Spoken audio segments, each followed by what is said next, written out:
มสนุกสุขสันต์ในวันสงกรานต์ที่ผ่านมา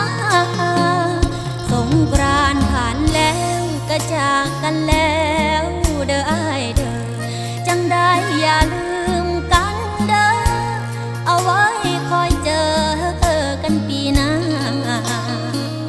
อายเข้าเมืองกรุงอย่าลืมสาวทุ่งอยู่ท้องนาวันที่13 เมษาให้อายกลับมาที่บ้า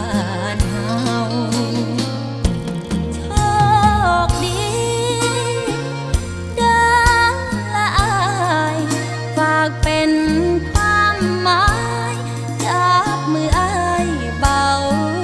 เบาจังใด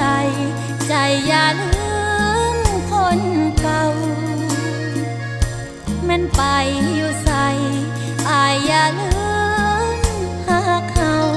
เคยสาบานวันเนาอย่าลืมคำเว้าเด้ออายเด้อ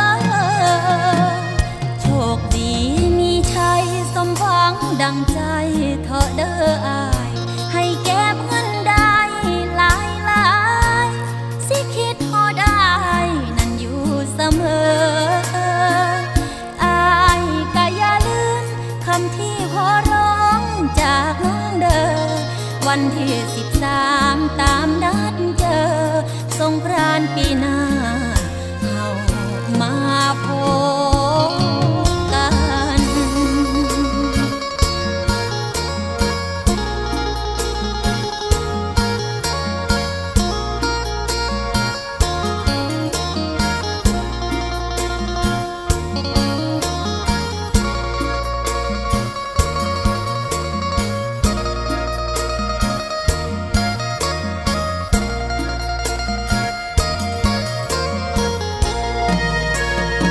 โช